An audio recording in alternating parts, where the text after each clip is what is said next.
ಮೊದಲನೇ ಸಮೀಕರಣ a plus b whole square equals a square plus b square plus 2ab. a minus b whole square equals a square plus b square minus 2ab. ನಾಲ್ಕನೇ ಸಮೀಕರಣ ಮೂರನೇ ಸಮೀಕರಣ a plus b into a minus b equals a square minus b square. ಅದೇ ರೀತಿ ಇಂದಿನ ತರಗತಿಯಲ್ಲಿ ಕಲಿತಿರುವಂಥ ನಾಲ್ಕನೇ ಸೂತ್ರ x plus a into x plus b equals x square plus x of a plus b plus ab. ಈ ಸೂತ್ರದ ಸಹಾಯದಿಂದ ಕೆಲವು ಸಮಸ್ಯೆಗಳನ್ನು ಬಿಡಿಸುವುದು, ನಂತರ ಸಾಂಖ್ಯಿಕ ಸಮಸ್ಯೆಗಳನ್ನು ಬಿಡಿಸುವುದನ್ನು ಕೂಡ ಈಗಾಗಲೇ ತಿಳ್ಕೊಂಡಿದ್ದೀವಿ ಮಾನಕ ನಿತ್ಯ ಸಮೀಕರಣ ಸಹಾಯದಿಂದ. ಈ ನನ್ನ ಪ್ರಶ್ನೆ, ನಾಲ್ಕನೇ ಸೂತ್ರ x plus a into x plus b equals x square plus x of a plus b plus ab. ಈ ನಿರ್ದಿಷ್ಟ ನಿತ್ಯ ಸಮೀಕರಣದ ಸೂತ್ರವನ್ನು ಬಳಸಿ ಸಮಸ್ಯೆಗಳ ಕೆಲವು ಸಾಂಖ್ಯಿಕ ಸಮಸ್ಯೆಗಳ ಬೆಲೆಗಳನ್ನು ಕಂಡುಹಿಡಿಯಬೇಕು ಅಲ್ವಾ? ಹಾಗಿದ್ದಾಗ ಇಲ್ಲಿರುವಂತಹ ಮೊದಲನೇ ಪ್ರಶ್ನೆ 501 ಮತ್ತು 502 ಅಲ್ವಾ ಮಕ್ಕಳೇ? ಇದರ ಗುಣಲಬ್ಧವನ್ನು ಕಂಡುಹಿಡಿಯಬೇಕು. ಗುಣಲಬ್ಧವನ್ನು ಹೇಗೆ ಕಂಡುಹಿಡಿತೀರಿ? ಹೇಗೆ ನೋಡಿಕೊಂಡ್ರೆ ಇಲ್ಲಿ ಸಮಸ್ಯೆ 501 502 ಇದೆ. ಸೂತ್ರದಲ್ಲಿ ಎಡಪಾರ್ಶ್ವ ಏನು ಹೇಳ್ತಾ ಇದೆ? x plus a into x plus b ಅಂತ ಹೇಳ್ತಾ ಇದೆ. x plus a into x plus b ಅಂತ ಹೇಳಿದಾಗ ಅಲ್ಲಿ ಏನಾಗಿದೆ? x ನ ಬೆಲೆ ಎರಡು ಅಪವರ್ತನಗಳಲ್ಲಿ ಸಮ ಆಗಿರಬೇಕು, ಆದರೆ a ಮತ್ತು b ಬೆಲೆ ಭಿನ್ನವಾಗಿರಬೇಕು. ಹಾಗೆ ಇದ್ದಾಗ ಇದನ್ನು ಹೇಗೆ ಬರ್ಕೊಡ್ತೀರಿ? ಅಪವರ್ತನಗಳ ರೂಪದಲ್ಲಿ ಹೇಳಿ. ಇದನ್ನ 500 ಪ್ಲಸ್ 1 ಇಂಟು 500 ಪ್ಲಸ್ 2 ಬರೀಬಹುದು. ಇದರ ಚೇಂಜಸ್ ಇದೆಯಾ? No changes at all. ಈಗ ಇಲ್ಲಿ ಯಾವ ರೂಪಕ್ಕೆ ಬಂತಿದ್ದು? x plus a into x plus b ರೂಪಕ್ಕೆ ಬಂತು. ಹಾಗಾದ್ರೆ ಇದರ ಸೂತ್ರ ಏನು? x square plus x of a plus b plus ab ಅಲ್ವಾ ಮಕ್ಕಳೇ? ಸೊ ಈಗ ಇಲ್ಲಿ x ಬೆಲೆ ಏನಿದೆ? 500 ಇದೆ. a ಬೆಲೆ ಎಷ್ಟಿದೆ? 1. b ಬೆಲೆ 2 ಅಲ್ವಾ? ಈಗ x ಬೆಲೆ 500, a ಬೆಲೆ 1, b ಬೆಲೆ 2. ಇವುಗಳನ್ನ ಆದೇಶ ಮಾಡೋಣ ಅಲ್ವಾ? ಸೊ ಹಾಗಿದ್ದಾಗ ಇಲ್ಲಿ x ಸ್ಕ್ವೇರ್ ಅಂತ ಹೇಳ್ತೇವೆ. x ಬೆಲೆ 500 ಹೋಲ್ ಸ್ಕ್ವೇರ್ ಪ್ಲಸ್ x ಬೆಲೆ 500 into a plus b, a1 b2 x into a plus b plus ab, a ಬೆಲೆ 1 b ಬೆಲೆ 2 ಅಲ್ವಾ? ಸೊ 500 ಹೋಲ್ ಸ್ಕ್ವೇರ್ ಅಂದರೆ 500ನ 2 ಬಾರಿ ಗುಣಾಕಾರ ಮಾಡೋಣ, ಪ್ಲಸ್ 500 ಇಂಟು 2 1 ಸೇರಿಸಿದ್ರೆ 3 ಪ್ಲಸ್ 2. ಹಾಗೆಯೇ 500ರ ವರ್ಗ ಅಂದಾಗ 500 2 ಬಾರಿ ಗುಣಿಸಿ 5 × 25 100ರ ಸ್ಥಾನದಲ್ಲಿರೋ ಅಂಕಿ ಎಡ ಮತ್ತು ಬಲ ಪಾರ್ಶ್ವದಲ್ಲಿರುವ ಸೊನ್ನೆಗಳ ಸಂಖ್ಯೆ 4 ಅಲ್ವಾ? ಅಲ್ಲಿಗೆ 2,50,000 ಆಯಿತು. ಪ್ಲಸ್ 3 ರಿಂದ 5 ಗುಣಿಸಿ 3 15 ಅಲ್ವಾ? 2 0 ಅಲ್ಲಿ 1,500 ಪ್ಲಸ್ 2 ಅಲ್ವಾ ಮಕ್ಕಳ? ಈಗ ಇವುಗಳ ಮೊತ್ತವನ್ನು ಕಂಡುಹಿಡಿಬೇಕಲ್ವಾ? 2,50,000 ಪ್ಲಸ್ 1,502. ಈಗ ಪುನಃ 2,50,000ಕ್ಕೆ ನೀವೇನು ಸೇರಿಸ್ತಾ ಇದ್ದೀರಿ? 1,502ನ ಸೇರ್ಪಡೆ ಮಾಡಿದ್ರಿ. ಆಗ ಇವುಗಳ ಮೊತ್ತ ಎಷ್ಟಾಯಿತು? 2,51,502 ಆಯಿತು. ಹಾಗಿದ್ದಾಗ ಈ 501 ಮತ್ತು 502ನ್ನ ಸಾಂಪ್ರದಾಯಿಕ ವಿಧಾನದಲ್ಲಿ ನೀವು ಗುಣಾಕಾರ ಮಾಡದೆ ಬರುವಂತಹ ಗುಣಲಬ್ಧವು ಕೂಡ ಅಷ್ಟೇ ಇರ್ತದೆ. ನೀವು ಬೇಕಾದ್ರೆ ಅದನ್ನು ಪರಿಶೀಲಿಸಬಹುದು. ಅಲ್ವಾ? ಗುಣಾಕಾರ ಮಾಡಿ ಎಷ್ಟು ಬರ್ತದೆ? 501 ಇಂಟು 502ನ್ನ ಗುಣಾಕಾರ ಮಾಡಿ.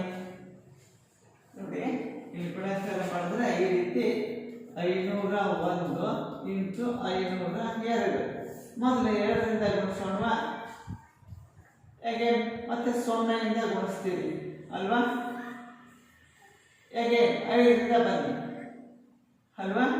5 5 0 5 25 ಅಲ್ವಾ?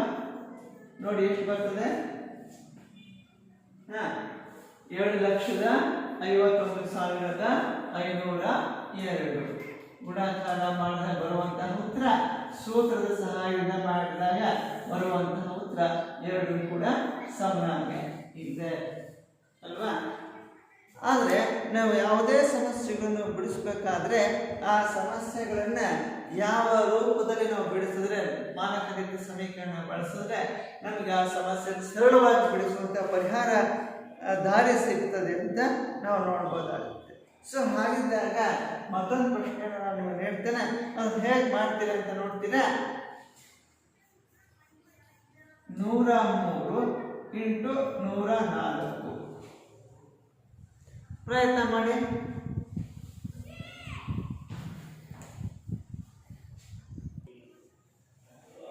ನೋಡಿ ಸಮಸ್ಯೆ ಈ ರೀತಿ ಇದೆ.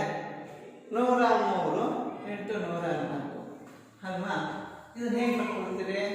ಹಿಂದಿನ ಸಮಸ್ಯೆ 501 502 ಇತ್ತು, 100 ಸ್ಥಾನ ಬೆಲೆನೇ ಇತ್ತು. ಅದನ್ನ 500 ಪ್ಲಸ್ 1 ಇಂಟು 500 ಪ್ಲಸ್ 2 ಅಂತ ಬರುತ್ತೆ. ಇದನ್ನು ಹೇಗೆ ಬರೀಬೋದು? 103 ಮತ್ತು 104ನ್ನ 100 ಸ್ಥಾನ ಕೆಳಗೆ ಬಿಡಿ, ಸರಳ ಆಗ್ತದೆ. ಹಾಗಿದ್ದಾಗ ಇದನ್ನ 100 ಪ್ಲಸ್ 3 ಇಂಟು 100 ಪ್ಲಸ್ 4 ಅಲ್ವಾ? ಇದು ಯಾವ ರೂಪದಲ್ಲಿದೆ? ಇದು X plus A into X plus B ರೂಪದಲ್ಲಿದೆ. ಹಾಗಾದ್ರೆ ಅದರ ವಿಸ್ತರಣೆ ರೂಪ ಏನಾಗುತ್ತೆ? That is X square plus X of A plus B plus A B ಅಲ್ವಾ? ಈಗ ನೋಡಿ, X plus A into X plus B equals X square plus X of A plus B plus A B ಅಂತ ಹೇಳ್ತೇವೆ. ಇಲ್ಲಿ X ಬೆಲೆ ಏನಾಯಿತು? 100, A ಬೆಲೆ 3, B ಬೆಲೆ 4 ಅಲ್ವಾ? ಸೂತ್ರಕ್ಕೆ ಈ ಬೆಲೆ ಆದೇಶ ಮಾಡಿ. ಎಕ್ಸ್ ಸ್ಕ್ವೇರ್ ಅಂದಾಗ ಎಕ್ಸ್ ಬೆಲೆ ಏನಾಯಿತು?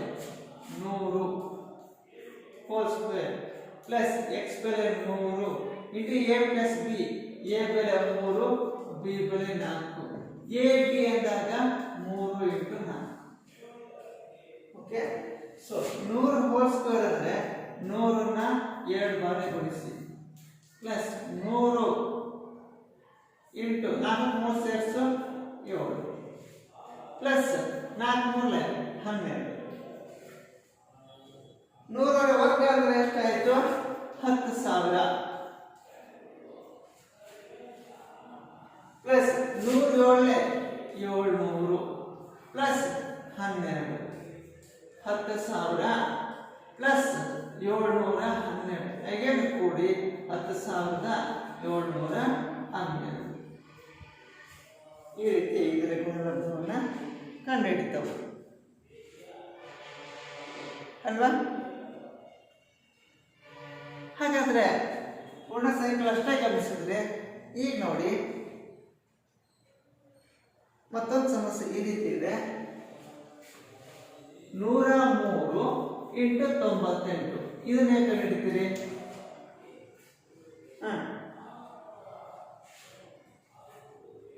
ಹೌದು, 103 ಹೇಗೆ ಬರ್ತೀರಿ? 100 ಪ್ಲಸ್ 3 ಅಂತ ಬರ್ಕೊಳ್ತೀರಿ. ಹಾಗೆ 98 ಹೇಗೆ ಬರ್ಕೊಳ್ತೀರಿ? 100ರಲ್ಲಿ ಎಷ್ಟು ಕಳೆದ್ರೆ 98 ಬರ್ತದೆ? 2 ಕಳೆದ್ರೆ 98 ಬರುತ್ತೆ. ಆಗ ಪುನಃ X plus A into X plus B ರೂಪಕ್ಕೆ ಬರ್ತದೆ. ಆಗ ಆ ಸಮಸ್ಯೆಗೆ ಪರಿಹಾರವನ್ನು ಹೇಗೆ ಕಂಡುಹಿಡಿತೀರಿ? ನೋಡಿ 103 ಮತ್ತು 98 ಬಂದಾಗ ಇದನ್ನ ಹೇಗೆ ಬರ್ಕೊಳ್ತೀರಿ? 100 ಪ್ಲಸ್ 3 ಇದನ್ನ 100 ಮೈನಸ್ 3 ಅಂತ ಬರ್ಕೊಳ್ತೀವಿ ಅಲ್ವಾ? ಸೊ ಈಗ ಇದು ಯಾವ ರೂಪಕ್ಕೆ ಬಂತಿದ್ದು? That is x plus a into x plus b ರೂಪಕ್ಕೆ ಬಂತು. x plus and x plus b ಅಂದಾಗ ಅದರ ವಿಸ್ತರಣೆ ಏನಾಯ್ತು? That is x square plus x of a plus b plus ab ಅಲ್ವಾ? ಈಗ ಹೋಲಿಕೆ ಮಾಡಿ ಇಲ್ಲಿ x ಬೆಲೆ ಏನಿದೆ? 100 ಇದೆ, a ಬೆಲೆ 3, b ಬೆಲೆ ಪ್ಲಸ್ 2 ಅಲ್ಲ -2 ಅಲ್ವಾ? ಈಗ ಈ ದತ್ತಾಂಶಗಳನ್ನ ಸೂತ್ರಕ್ಕೆ ಆದೇಶ ಮಾಡಿ ಏನ್ ಮಾಡ್ತೀವಿ ನೋಡಿ. ದಟ್ ಈಸ್ x ಸ್ಕ್ವೇರ್ ಅಂದ್ರೆ 100 ಹೋಲ್ ಸ್ಕ್ವೇರ್ ಪ್ಲಸ್ x ಬೆಲೆ 100, a ಪ್ಲಸ್ b 3 ಮೈನಸ್ 2 ಅಲ್ವಾ? ಪ್ಲಸ್ ab, a ಬೆಲೆ 3, b ಬೆಲೆ -2. 100 ಹೋಲ್ ಸ್ಕ್ವೇರ್ ಅಂದ್ರೆ ಇದನ್ನೇನಂತ ಬರೀಬಹುದು? 100ನ್ನ 2 ಬಾರಿ ಗುಣಿಸು ಪ್ಲಸ್ 100 ಇಂಟು 3 ಅಂದ್ರೆ 1 plus plus into minus minus 3 6. ಹೇಗೆ 100ನ್ನ 2 ಸತಿ ಗುಣಿಸಿದ್ರೆ ಬರುವಂತ ಗುಣಲಬ್ಧ 10,000 ಪ್ಲಸ್ 100 ಅಂದ್ರೆ 100 ಪ್ಲಸ್ ಇಂಟು ಮೈನಸ್ ಮೈನಸ್ 106. ಈಗ 10,000 ಪ್ಲಸ್ 100 ಕಳೆದಿ 94 ಪ್ಲಸ್ 94 ಬರುತ್ತೆ. ಆಗ ಇದರ ಒಟ್ಟು ಗುಣಲಬ್ಧ 10,094 ಅಲ್ವಾ ಮಕ್ಕಳೇ? ಇನ್ನು ದಶಮಾಂಶ ಸಂಖ್ಯೆಗಳನ್ನು ನೀಡಿದಾಗ ಅವುಗಳನ್ನು ಹೇಗೆ ನೀವು ಮಾಡ್ತೀರಿ ಅಂತ ನೋಡ್ತೀರಾ? ನೋಡಿ, ಪ್ರಯತ್ನ ಮಾಡಿದ್ರೆ ನೋಡಿ ಭಾಳ ಸರಳ ಇದೆ. 5.1 ಇಂಟು 5.2 ಅಂತಿದೆ. ಈ ದಶಮಾಂಶ ಸಂಖ್ಯೆ ಹೇಗೆ ಬರ್ಕೊಳ್ತೀರಿ? 102 103 ಇದ್ದಾಗ 100 ಪ್ಲಸ್ 2 100 ಪ್ಲಸ್ 3, 51 52 ಇದ್ದಾಗ 50 ಪ್ಲಸ್ 1 50 ಪ್ಲಸ್ 2 ಅಂತ ಬರ್ತದೆ. ಬಟ್ ದಶಮಾಂಶ ಸಂಖ್ಯೆ ಇದೆಯಪ್ಪ 5.1 5.2 ಅಂತ ಇದನ್ನ ಹೇಗೆ ಬರ್ಕೊಳ್ತೀರಿ? ಹೌದು, 5 ಪ್ಲಸ್ 0.1 ಹಾಗಾಗಿ ಇದು 5 ಪ್ಲಸ್ 0.2 ಹಾಗಿದೆ. ಬರ್ಕೊಳ್ರಿ, ಅದೇ ರೀತಿ ಪ್ರಯತ್ನ ಮಾಡಿ.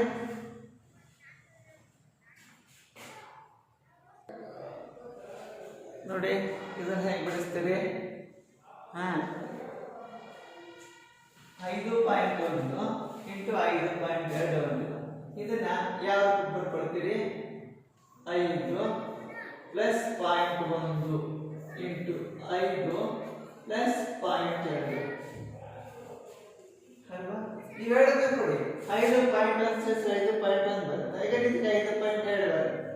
ಈಗ ಇದು ಯಾವ ರೂಪದಲ್ಲಿದೆ? ಇದು x plus a x plus a into x plus b ರೂಪದಲ್ಲಿದೆ. ದಟ್ ಈಸ್ ಇದರ ವಿಸ್ತರಣೆ ರೂಪ x square plus x of a plus b plus ab. So ಈ ವಿಸ್ತರಣೆಯ ರೂಪಕ್ಕೆ x ಬೆಲೆ a ಬೆಲೆ b ಬೆಲೆ ಕಂಡುಹಿಡಿಯಿರಿ. x ಬೆಲೆ 5, a ಬೆಲೆ 0.1 ಹಾಗಾಗಿ b ಬೆಲೆ 0.2 ಅಲ್ವಾ? ಈಗ x ಮೀನ್ಸ್ 5, x ಸ್ಕ್ವೇರ್ ಅಂದ್ರೆ 5 whole square 5 x of a plus b, a ಬೆಲೆ 0.1 b ಬೆಲೆ 0.2 ಅಲ್ವಾ? ಪ್ಲಸ್ ab, a ಬೆಲೆ 0.1 ಇಂಟು b ಬೆಲೆ 0.2 ಅಲ್ವಾ? ಈಗ 5 ಹೋಲ್ ಸ್ಕ್ವೇರ್ ಅಂದ್ರೆ 5 ನ 2 ಬಾರಿ ಗುಣಿಸಿ 5 ಇಂಟು 0.1 0.2 ಕೂಡಿದಾಗ ಎಷ್ಟು ಬರುತ್ತೆ? 0.3. ಹಾಗಾದ್ರೆ ಇದರ ಗುಣಲಬ್ಧ ಏನಾಗುತ್ತೆ ನೋಡಿ. 0.1 0.2 ಗುಣಲಬ್ಧ ಮತ್ತೆ ಮಾಡ್ಕೊಳ್ಬಹುದು. ಹಾಗಿದ್ದಾಗ ಸಮಾನವಾಗಿ ಬರುವಂತ ಗುಣಲಬ್ಧ 0.02 ಬರುತ್ತೆ ಅಲ್ವಾ? 2 2 2 0 0 ಹಾಗೆ 0 ಇಂದ ಗುಣಿಸಿ ಅಲ್ವಾ? ಇಲ್ಲಿ ದಶಮಾಂಶ ಬಿಂದು 2 ಸ್ಥಾನ ಇಲ್ಲಿ ಗುಣಲಬ್ಧ 0.07 ಬರುತ್ತೆ. ಈಗ ನೋಡಿ 5 25, 5ರಿಂದ 0.1 ಗುಣಿಸಿ 5 ಮೂಲೆ 15 ದಶಾಂಶ ಬಿಂದು ಒಂದು ಸ್ಥಾನ ನಂತರ ಇದೆ. ಹೇಗೆ ಪ್ಲಸ್ 0.02 ಅಲ್ವಾ ಮಕ್ಕಳ? ಈಗ ನೋಡಿ 25 ಪ್ಲಸ್ ಇವೆರಡನ್ನು ಕೂಡಿ ಎಷ್ಟು ಬರ್ತದೆ? ನೀವು ಯಾವ್ದಾದ್ರು ಕೊಟ್ಕೊಳ್ಳಿ ಅಲ್ವಾ? ಹಾಗಿದ್ದಾಗ ಇಲ್ಲಿ ಬರುವಂತಹ ಮೊತ್ತ ಇಲ್ಲಿ ನೋಡಿ, ನಾನು ಫಸ್ಟ್ ಇವೆರಡು ಕೊಟ್ಕೊಳ್ತೇನೆ. 26.5 ರಿಮೈನಿಂಗ್ ಇದು ಉಳಿದಿದ್ದು ಯಾವ್ದಿದ್ದು 0.02 ಅಲ್ವಾ? 0.02ಕ್ಕೆ ಇದನ್ನ ಸೇರಿಸ್ಬೇಕು. ಅಲ್ಲಿ ಎಷ್ಟಾಯಿತು? 26.5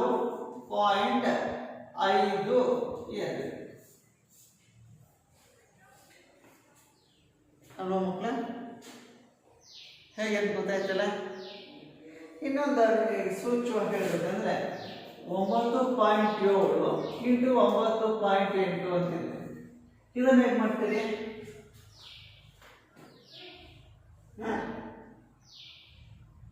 ಇಲ್ಲಿ ಪ್ಲಸ್ ತಗೊಂಡ್ರಿ, ಇಲ್ಲಿ ಮೈನಸ್ ತಗೋಬೇಕು. 9.7 ಬರಬೇಕಂದ್ರೆ ಯಾವ್ದೆಲ್ಲ ಕಳೆದ್ರೆ ಬರ್ತದೆ, ಬಟ್ ಅದು ಒಂದು ಕಂಡೀಷನ್ ಎಕ್ಸ್ ಬೆಲೆ ಒಂದೇ ಆಗಿರಬೇಕು. ಅದು ಹೇಗೆ ಬರ್ಕೊಳ್ತೀರಿ? 10ರಲ್ಲಿ ಯಾವ ಸಂಗತಿ ಕಳೆದ್ರೆ 9.7 9.8 ಬರುತ್ತೆ ನೋಡಿ. ಸ್ವಲ್ಪ ತಾರ್ಕಿಕವಾಗಿ ಚಿಂತನೆ ಮಾಡ್ತಾ ಸಮಸ್ಯೆಯನ್ನು ಬಿಡಿಸ್ಲಿಕ್ಕೆ ಪ್ರಯತ್ನ ಮಾಡಿ. ನೋಡಿ, ಇಲ್ಲಿರುವಂತಹ ಸಮಸ್ಯೆ 9.7 ಇಂಟು 9.8. ಇದನ್ನು ಹೇಗೆ ಬರ್ಕೊಡ್ತೀರಿ? 9.7ರ ಮುಂದಿನ ಪೂರ್ಣ ಸಂಖ್ಯೆ ಅಂತ ಯಾರು ಬರ್ತದೆ? 10 ಅಲ್ವಾ? ಹಾಗಿದ್ದಾಗ 10ರಲ್ಲಿ 7 ಕಳೆದ್ರೆ 9.7 ಬರ್ತದೆ. 0.3 ಕಳೆದ್ರೆ 9.7 ಬರುತ್ತೆ. 10ರಲ್ಲಿ 7 ಕಳೆದ್ರೆ 9.8 ಬರ್ತದೆ. 0.2. ಹೇಗೆ ಇದು ಯಾವ್ದು ಬಂತು? That is x plus a into x plus b ರೂಪಕ್ಕೆ ಬಂತು. ಸೂತ್ರ ಏನಾಯ್ತು? x square plus x of a plus b plus ab. So ಇಲ್ಲಿ x ಬೆಲೆ ಏನಿದೆ? 10, a ಬೆಲೆ 0.3, b ಬೆಲೆ 0.7. ಸೊ ಈಗ ಸೂತ್ರಕ್ಕೆ ಇವುಗಳನ್ನ ಆದೇಶ ಮಾಡಿ. ಸೊ ಇಲ್ಲಿ x ಸ್ಕ್ವೇರ್ ಅಂದಾಗ x ಬೆಲೆ 10 ಪ್ಲಸ್ x ಇಂಟು a ಬೆಲೆ 0.3, b ಬೆಲೆ 0.8 ಪ್ಲಸ್ ab 0.3 ಇಂಟು 0.2 ಅಲ್ವಾ? ಸೊ 10ರ ವರ್ಗ ಅಂದ್ರೆ 10 ಇಂಟು 10 ಪ್ಲಸ್ x ಇಂಟು 0.3 0.2 ಸೇರಿಸಿ ಏನು ಬರ್ತದೆ? 0.5 ಪ್ಲಸ್ ಇದು ಗುಣಾಕಾರ ಮಾಡಿ 0.06 ಬರ್ತದೆ. 0.3 ಮತ್ತು 0.2 ಕೂಡ ಬರ್ತದೆ. ನೀವು ಪರಿಶೀಲಿಸಬೇಕಾದ್ರೆ 0.3 ಇಂಟು 0.2 2 ಮೂರಲೆ 6, 2 ಇಂಟು 0 0. ಹೇಗೆ 0 ಇಂಟು 3 0, 0 ಇಂಟು 0 0. ಇಲ್ಲಿ 2 ಸ್ಥಾನದ ಬಿಟ್ಟು ದಶಮಾಂಶ ಬಿಂದು 0.06 ಬರ್ತದೆ. 10ಕ್ಕೆ 100. ಹೇಗೆ ಇಲ್ಲಿ ನೋಡಿ, x ಬೆಲೆ 10 ಇದೆ ಅಲ್ವಾ? 10 ಇಂಟು 50 0.5 ಇದೆ. 10ಗೆ 50, ಅಲ್ಲಿಗೆ 5.0 ಅಂದ್ರೆ 5 ಆಗ್ತದೆ ಅಲ್ವಾ? ಪ್ಲಸ್ 0.06 ಅಲ್ವಾ? ಇದನ್ನು ಕೂಡಿ ಅಲ್ಲಿಗೆ 105 ಪ್ಲಸ್ 0.06. 105 ಪೂರ್ಣ ಸಂಖ್ಯೆ, 0.06 ಭಿನ್ನಾಂಕ ಸಂಖ್ಯೆ. ಅವೆರಡರ ಮೊತ್ತ 105.06 ಬರ್ತದೆ ಅಲ್ವಾ ಮಕ್ಕಳೇ? ಹಾಗಿದ್ದಾಗ ಗೃಹ ಕೆಲಸದಲ್ಲಿ ಒಂದಿಷ್ಟು ಸಮಸ್ಯೆಗಳನ್ನು ಬಿಡಿಸಲಿಕ್ಕೆ ಪ್ರಯತ್ನ ಮಾಡ್ತೀರಾ? ಹಾಗಿದ್ದಾಗ ಇಲ್ಲಿ ನೋಡಿ, ನನ್ನ ಪ್ರಶ್ನೆ ಈ ರೀತಿ ಇದೆ. 40 ಒಂದು. ಮತ್ತೊಂದು ಪ್ರಶ್ನೆ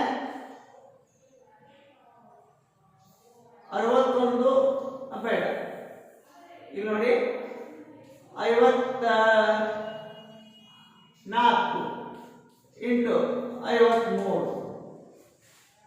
ಒಂದು ಪ್ರಶ್ನೆ. ಇನ್ನೊಂದು ಪ್ರಶ್ನೆ ನೋಡಿ 46 ಇಂಟು 47 ಕಾಣಿಸ್ತಾ ಇದೆ ಮಕ್ಕಳೇ?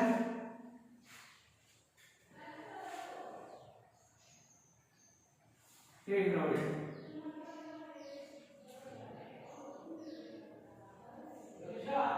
ಈ ಮೂರು ಪ್ರಶ್ನೆಗಳ ಸಹಿತ ಗೃಹ ಕೆಲಸದಲ್ಲಿ ಅಭ್ಯಾಸ ಮಾಡಿ ಪ್ರಯತ್ನ ಮಾಡ್ತೀರಾ?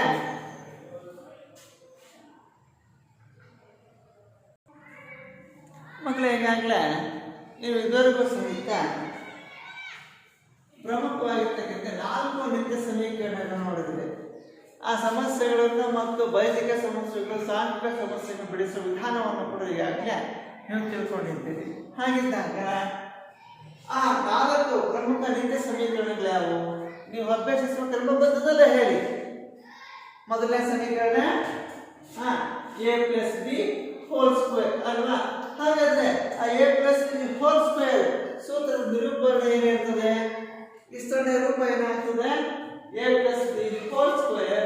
ಈಕ್ವಲ್ಸ್ a² + b² + 2ab ಅಲ್ವಾ? ಹಾಗಾದ್ರೆ ಎರಡನೇ ನಿತ್ಯ ಸಮೀಕರಣ ಯಾವುದು?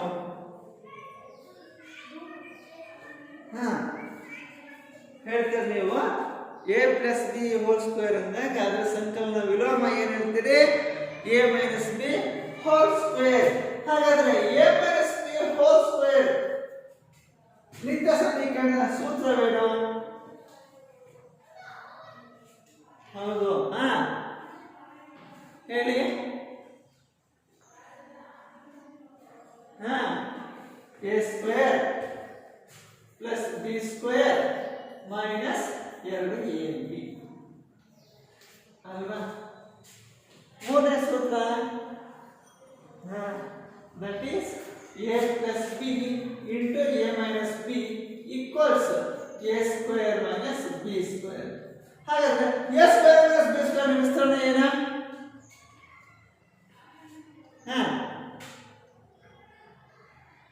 a² - b² ಬೀಜೋಕ್ತಿ ಅಪವರ್ತನಗಳಾದಾಗ a+b ಮತ್ತು a - b ಅಂತ ಹೇಳ್ತೀರಿ. ಕೆಲವೊಂದು ಸಂದರ್ಭದಲ್ಲಿ ನೀವು ರಿವರ್ಸ್ ಪ್ರೊಸೆಸ್ ಹೇಳ್ತೇವೆ a² - b² what? a+b into a - b ಕಾಂಟ್ರಾವರ್ಷಿಯಲ್ position ಅಂತ ಹೇಳ್ತೀವಿ ಅಲ್ವಾ? ಹಾಗಾದ್ರೆ ಈ ಮೂರು ನಿತ್ಯ ಸಮೀಕರಣಗಳನ್ನು ಏನಂತ ಹೇಳ್ತೀರಿ? ಅವನ್ನ ಎಲ್ಲಾ ಸಮೀಕರಣಗಳ ಸೂತ್ರಗಳನ್ನು ಕೂಡ ಪ್ರಮುಖ ನಿತ್ಯ ಸಮೀಕರಣಗಳು ಅಥವಾ ಬೈಜಿಕ ನಿತ್ಯ ಸಮೀಕರಣಗಳು ಅಂತ ಡಿನೋಟ್ ಮಾಡ್ತೇವೆ. ಹಾಗಾದ್ರೆ ಈ ಮೂರು ನಿತ್ಯ ಸಮೀಕರಣಗಳಿಗೆ ಏನಂತ ಹೇಳ್ತೀರಿ? ಮಾನಕ ನಿತ್ಯ ಸಮೀಕರಣಗಳು ಅಂತ ಕರೀತೇವೆ. ಓಕೆ, ಸ್ಟ್ಯಾಂಡರ್ಡ್ ಐಡೆಂಟಿಟೀಸ್ ಅಂತ ಹೇಳ್ತೇವೆ. Total over all okay conditional identities ಅಂತ ಹೇಳ್ತೇವೆ, ಬೈಜಿಕ ನಿತ್ಯ ಸಮೀಕರಣಗಳು ಅಂತ. ಹಾಗಾದ್ರೆ ಕೊನೆಗೊಂದು ಸಮಸ್ಯೆ ಮುಗಿಯುವುದು ಸೂತ್ರ. ಹಾಗಾದ್ರೆ ಅದ್ಯಾವುದು? That is x + a into x + b equals ಏನಾಗ್ತಿಲ್ಲ? That is x² + x of a + b into plus ab ಅಲ್ವಾ? ಇದು ನಾಲ್ಕನೇ ಸೂತ್ರ. x² + x of a + b plus ab ಇವು 4 ಪ್ರಮುಖ ನಿತ್ಯ ಸಮೀಕರಣಗಳು ನೀವು ಪ್ರಸ್ತುತ 8ನೇ ತರಗತಿಯಲ್ಲಿ ಕಲಿತಿರುವಂತೆ ಪಠ್ಯಕ್ರಮದ ಕಲಿಕಾಂಶವಾಗಿದ್ದು, ಮುಂದಿನ ತರಗತಿಯಲ್ಲಿ ಇದರ ಮುಂದುವರೆದ ಇನ್ನು ಉಳಿದ 7 ಸೂತ್ರಗಳನ್ನು ನೀವು ಅಭ್ಯಾಸ ಮಾಡ್ತೀರಿ ಅಲ್ವಾ ಮಕ್ಕಳೇ? ಹೀಗೆ ಅಲ್ಲಿ ಹೋಗೋದಕ್ಕಿಂತ ಮುಂಚೆ ಸರಳವಾಗಿ ಈ 4 ನಿತ್ಯ ಸಮೀಕರಣಕ್ಕೆ ಸಂಬಂಧಪಟ್ಟ ಹಾಗೆ ಗೃಹ ಕೆಲಸಕ್ಕೆ ಆ ಸರಳವಾದ 4 ಸಮಸ್ಯೆಗಳನ್ನ ಒಂದೊಂದು ಸೂತ್ರಕ್ಕೆ ಅನುಗುಣವಾಗಿ ನಾನು ಹೇಳ್ತಾ ಬರ್ತೇನೆ. ನೀವು ಅವುಗಳನ್ನ ನಿರಂತರ ಅಭ್ಯಾಸದಲ್ಲಿದ್ದಾಗ ಕಲಿಕೆಗೆ ಫಲಪ್ರದ ಆಗಲಿಕ್ಕೆ ಸಾಧ್ಯ ಆಗ್ತದೆ. ಅಂತ ಪ್ರಶ್ನೆ ಪಟ್ಟಿ ಮಾಡ್ಕೊಳ್ತೀರಾ? ಗೃಹ ಕೆಲಸಕ್ಕೆ ಈ 4 ಮಾನದಂಡ ಸಮೀಕರಣದ ಅನುಗುಣವಾಗಿ ಒಂದೊಂದು ಸಮಸ್ಯೆ, ಒಂದು ಬೈಜಿಕ ಸಮಸ್ಯೆ, ಇನ್ನೊಂದು ಸಾಂಖ್ಯ ಸಮಸ್ಯೆ ನೀಡುತ್ತೆ. ಆ ಸಮಸ್ಯೆನ ಗೃಹ ಕೆಲಸ ಮಾಡಿ ಪ್ರಯತ್ನ ಮಾಡಿ. ಮೊದಲನೇ ಪ್ರಶ್ನೆ 3x + 4y² 30² ಇದು ಮೊದಲನೇ ರೀತಿಯ ಸಮೀಕರಣ. ಎರಡನೇದು 6x - 5y² 98² a - b² ರೀತಿಯ ಸಮೀಕರಣ. ಮೂರನೇದು 7x + 7y × 2x - 7y 102 × 98 ಇದು a + b × a - b ರೀತಿಯ ಸಮೀಕರಣ ಸೂತ್ರ. ನಂತರ ಕೊನೆಯದಾಗಿ 7x + 3y × 7x - 4y 103 × 95 ಇದು x + a × x + b ರೂಪದಲ್ಲಿ ಬರುವಂತಹ ಒಂದು ರೀತಿಯ ಸಮೀಕರಣ. ಮಕ್ಕಳೇ, ಸಂಪೂರ್ಣ ಪಾಠದ ಬೈಜಿಕ ರೀತಿಯ ಸಮೀಕರಣವನ್ನು ಏನು ಅಭ್ಯಾಸ ಮಾಡಿದಿಲ್ಲ ಅದೆಲ್ಲ ಸಾರಾಂಶ ಈ 4 ಸೂತ್ರ ಮತ್ತು 4 ಪ್ರಶ್ನೆ 8 ಸಮಸ್ಯೆಗಳಲ್ಲಿ ಪರಿಹಾರ ಸಿಗ್ತದೆ. ಸಂಪೂರ್ಣವಾಗಿ ಇವನ್ನ ಗೃಹ ಕೆಲಸ ಪ್ರಯತ್ನ ಮಾಡ್ತೀರಲ್ವಾ?